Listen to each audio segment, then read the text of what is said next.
తాకట్లో ఉన్న మీ బంగారాన్ని విడిపించి ఆ రోజు ఆన్లైన్ రేటుకి కొంటాం. Sharma gold company. నమస్కారం అండి, వెల్కమ్ టు సుమన్ టీవీ. నేను గీతాంజలి.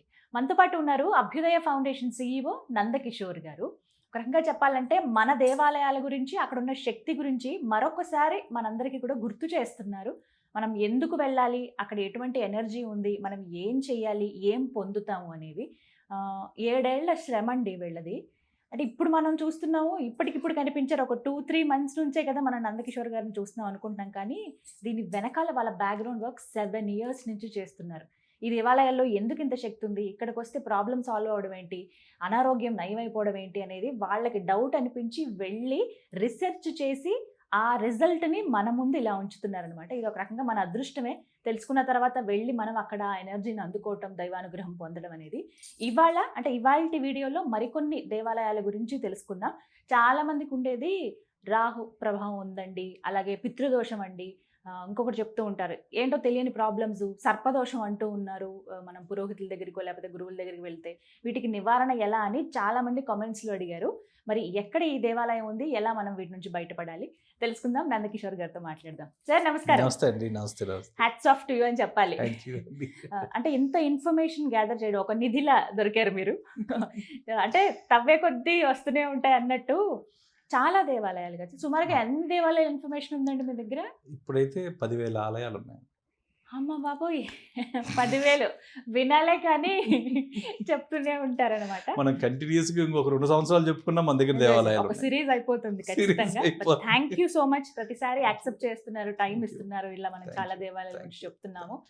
ఇంకొకటి ఏంటంటే, ఎప్పుడైతే మీరు ఇలా చెప్పడం స్టార్ట్ చేశారో, 6 పడే వీడు దేవాలయానికి వెళ్ళడం, చక్కగా 6 రోజుల్లో 6 సుబ్రహ్మణ్య క్షేత్రాల దర్శనం, 8వ సోపానం తెలుసుకుని తిరుమల, అష్టమ సోపానం గురించి తెలుసుకుని తిరుమల వెళ్ళటము, శ్రీరంగం ఆ టెంపుల్స్ గురించి, రంగనాయక స్వామిది, ఇలా ఒక్కొక్కటి తెలుసుకుంటూ వెళ్తూ ఉన్నారు. కుక్కే అయితే అద్భుతం సార్. అసలు మీ వల్ల ఎంతో మంది వెళ్ళి ప్రాబ్లమ్స్ నుంచి బయటపడ్డవాళ్ళు. అంటే మాకు ముందు ఆ ఇన్ఫర్మేషన్ ఇచ్చేవాళ్ళు కావాలి. సో అదొక బాధ్యతగా మనం అందిస్తూ ఉన్నాము, తెలుసుకుంటూ ఉన్నారు. అందులో మనకు నిజాలు చెప్పేవాళ్ళు కావాలి. నిజం సార్, నిజాలు చెప్పేవాళ్ళు కావాలి. అంటే ఏదో కల్పితం కాకుండా. నిజం సార్. మరి ఇవాళ అడగబోతున్నది మీకు ఆల్రెడీ అర్థమైందేమో. సర్పదోషం ఉందంటున్నారు, వెళ్ళి జాతకం చూపించుకుంటే. పితృదోషం ఉందంటున్నారు. ఏవో తెలియని ప్రాబ్లమ్స్, ఇవి సాల్వ్ అవ్వట్లేదు అన్న వాళ్ళకి ఏదైనా ఒక దేవాలయం ఉందా? మన భారతదేశంలో ఇంతకుముందు మీకు చెప్పినట్లు ఈ సర్పదోషాలకి వీటికి అత్యంత మహిమాన్విత క్షేత్రం కుకి క్షేత్రం అండి.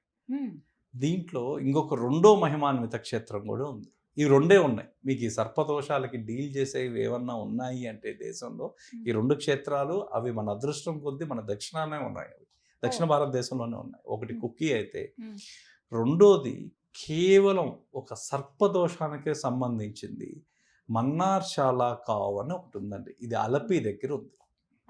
అలపి కేరళలో అలపి దగ్గర ఉంది.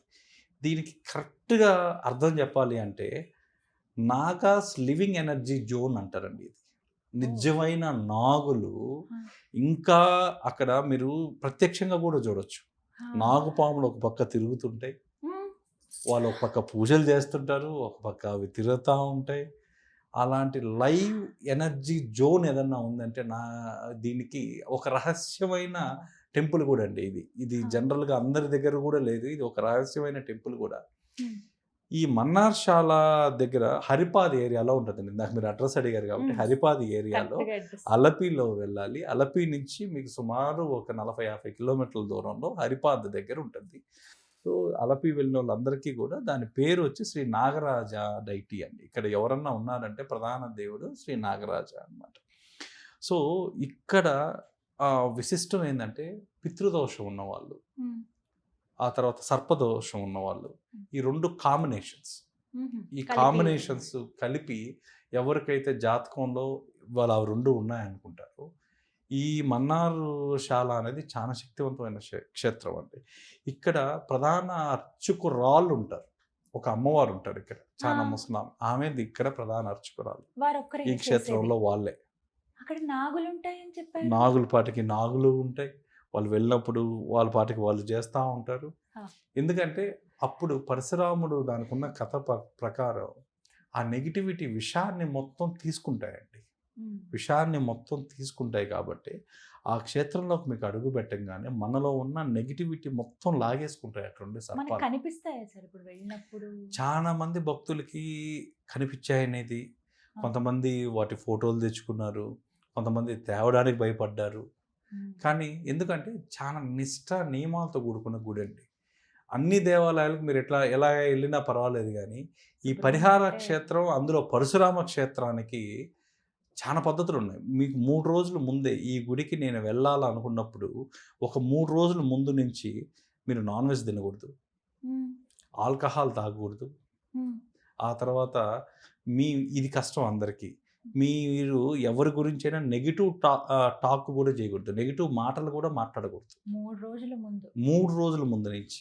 సాధారణంగా మనకంటే ఒక రోజు ముందు నుంచి నియమం చెప్తారు, కానీ 3 రోజుల ముందు నుంచి ఈ నియమం అనేది చాలా కంపల్సరీగా పాటించవలసిందండి.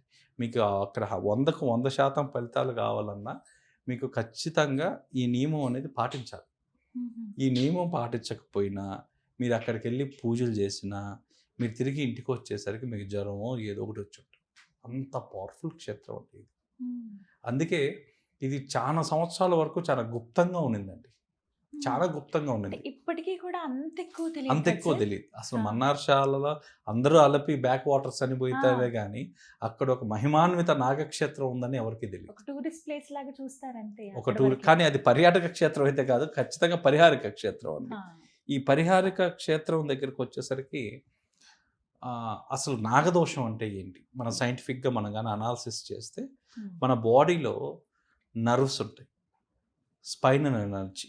ఆ స్పైనల్ ఎనర్జీ, ఆ మూలాధారంలో మీకు కుండలిని ఎనర్జీ కూడా ఉంటుంది. సో ఇవన్నీ ఉండే ప్లేసెస్ ఏదన్నా ఉన్నాయి అంటే మన నాడీ వ్యవస్థలో ఉంటాయి. ఈ నాడీకి సంబంధించింది ఏంది, సర్పం. ఆ సర్పం ఇక్కడికి, ఆ బ్లాకేజెస్ ఏమైనా ఉంటే ఇక్కడికి రాగానే ఫస్ట్ అవి యాక్టివేషన్ అవుతాయి.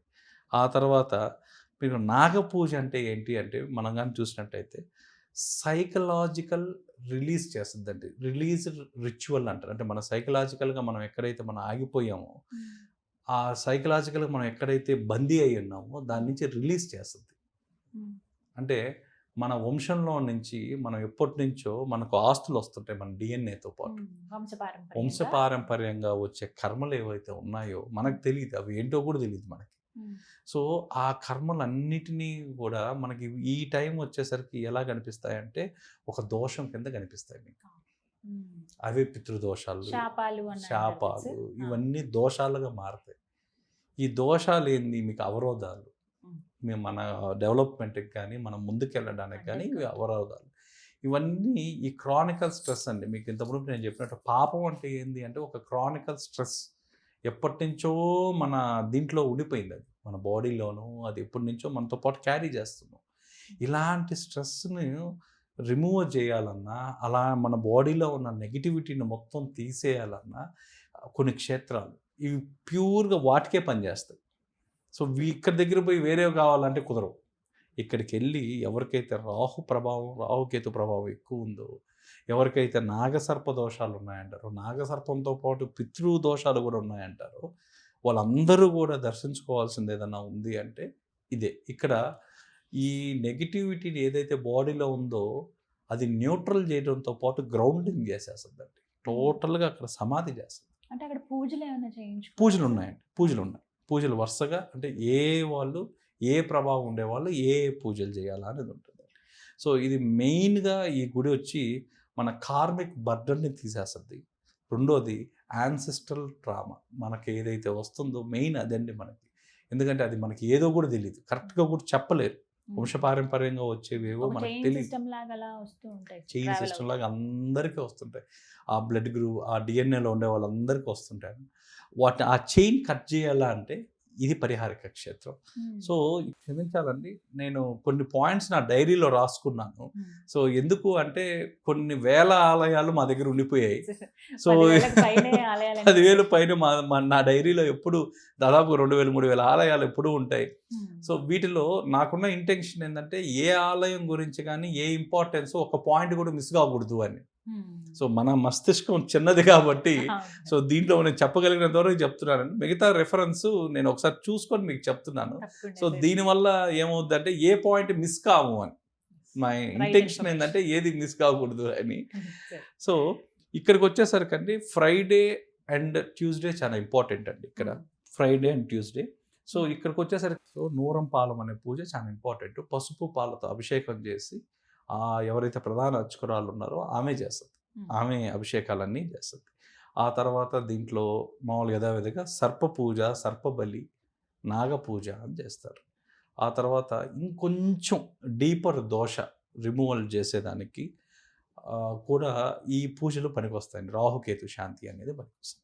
వాళ్ళకి ఏంటంటే ఎన్నో రోజులుగా, ఎన్నో సంవత్సరాలుగా, ఎన్నో వంశాలుగా మిగిలిపోయినవి ఏవైతే ఉన్నాయో ఆ కర్మలన్నీ కూడా అక్కడ తీసేయడం అంటూ జరుగుతుందండి. సో ఈ టెంపుల్ ఆ తర్వాత అయిపోయిన తర్వాత అండి దాదాపుగా 6 నుంచి 11 రోజులు టెంపుల్ నుంచి వచ్చిన తర్వాత ఎర్రగడ్డ తెల్లగడ్డ లేకపోవడం మంచిదండి. ఉల్లి వెల్లుల్లి సో వీటితో పాటు నాన్ వెజ్ కూడా లేకుండా ఆ ప్రసాదం ఏదైతే ఇస్తారో ఆ ప్రసాదం పొద్దున సాయంత్రం తీసుకోవడం వల్ల సో అది ఒక మెడిసిన్ లాగా పనిచేసి ఆ కర్మ హీలింగ్ అనేది స్టార్ట్ అవుతుందండి. ఆ 11 రోజుల్లో ఏవైతే కర్మలు ఏవైతే ఉన్నాయో వాటి దగ్గర నుంచి మీకు రిలీజ్ చూపిస్తుంది. సో వీటికి మెయిన్గా ఎందుకు పనికి వస్తుందంటే మ్యారేజ్ బ్లాకేజెస్ ఉండే వాళ్ళకి ఆ రెండో దగ్గరకు వచ్చేసరికి సంతానం. ఎందుకంటే మన పైన నుంచి వచ్చే మెయిన్ ఎఫెక్ట్ ఈ రెండింటి మీద పడుద్ది. ఆ తర్వాత వీటి రెండిటి వల్ల కలిగే మూడోది ఏదైనా ఉంటే ఫైనాన్షియల్ది కూడా ఉంటుందండి. యాన్సెస్టర్స్ సిన్స్లో మీకు ఫైనాన్షియల్ బ్లాకేజెస్ కూడా దీనివల్ల ఒక్కొక్కసారి జరుగుతూ ఉంటుంది. ఆ ఫైనాన్షియల్ బ్లాకేజెస్ కూడా ఈ టెంపుల్లో మీకు క్లియర్ అవుతుందండి. సో జనరల్గా మన బాడీలో మనం కానీ చూసినట్లయితే రాహు ప్రభావం అంటారండి. రాహు ప్రభావం అంటే ఏంటి అంటే మీకు సైంటిఫిక్గా చెప్పాలంటే ఒక అనుమానం. రాహు అంటేనే అనుమానం, డౌట్ఫుల్నెస్. ఇది ఒక్కసారి మీ మైండ్లోకి ఎక్కేసింది అనుకోండి, అది ఎక్కింది ఏం చేస్తుంది అంటే స్ట్రెస్గా మారద్ది. 2 రోజులకి హై స్ట్రెస్ వస్తే ఏవే డిసీజెస్ వస్తాయో మీకు తెలుసు. అందుకే రాహుగ్రహం ఉండడం వల్ల ఆ పెద్ద డిసీజెస్ వస్తాయి అని చెప్తారు. ఎలా చెప్తారంటే సైంటిఫిక్గా రాహు అంటేనే మీ మైండ్లో ఉన్న అనుమానం పెనుభూతమై ఆ పెనుభూతం స్ట్రెస్గా మారి అదే మీకు సిక్నెస్కి, మీ ఫిజికల్ హెల్త్కి కొట్టద్ది, మీ అవరోధానికి కూడా అది అడ్డం వస్తుంది. సో అది పరివర్తన, అది బాగు చేసే ప్లేస్ ఏదన్నా ఉందంటే ఈ మన్నార్శాల.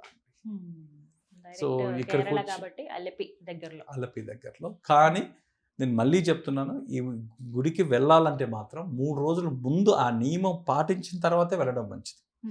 ఎవరైతే నియమాలు పాటించలేమంటారో ఇప్పుడు ముందుగా అక్కడ టెంపుల్ ఏమైనా కాల్ చేసి ఇన్ఫర్మేషన్ కనుక్కోవడం ఏమైనా అవకాశం ఉంటుందా సార్? ఇలా బ్రహ్మాండంగా మీకు వెబ్సైట్లో మన్నార్శాల గురించి అన్నీ ఉన్నాయి. బట్ మీకు 100కు 100% యాక్యురేట్ రిజల్ట్స్ కావాలంటే మాత్రం ఇది పరిహారం పాటించాలంటే ఈ నియమం చేసిన తర్వాత మీరు పరిహారానికి వెళ్ళడం బెస్ట్. ముందు 3 రోజులు, తర్వాత ఒక 11 రోజులు. ఫ్రీక్వెంట్ గా వెళ్తూ ఉండొచ్చు సార్? ఒక్కసారి వెళ్తే లేదు, ఇది ఇలాంటి క్షేత్రాలకు మీరు ఫ్రీక్వెంట్ గా వెళ్ళొచ్చు. 6 నెలలకు ఒకసారి అండి. 6 నెలలకు ఒకసారి మీరు వెళ్తూ ఉండడం వల్ల ఏంటంటే దోషం క్రమేపీ కొంచెం ఇంపాక్ట్ తగ్గుతూ వస్తుంది. అనుకున్న పనులు కొంచెం ముందుగా అవుతాయి. మనకి అనుకున్న పోతే నెక్స్ట్ జనరేషన్స్ ఫ్రీ అయిపోతాయి. ఆ చైన్ కట్ అవుద్ది కదా. కరెక్ట్, అది మన బాధ్యత అనుకోవాలి. చాలా థ్యాంక్స్ సార్. ఇది ఎంతో మంది ఎదురు చూస్తున్నటువంటి దేవాలయం. ఇలా మాకు ఎవరి శాపం అనండి, మా తాతల నుంచి ఉందంట, మేము ఇలా అయిపోయామన్న వాళ్ళు చాలా మందిని చూస్తాం. పితృదోషాలని చెప్పి ఎన్ని పూజలు పరిహారాలు చేసుకుంటారు సార్ చాలా మంది. అలాంటి వాళ్ళకి ఇది ఒక బెస్ట్ ప్లేస్. చాలా బెస్ట్ ప్లేస్. నమస్కారం.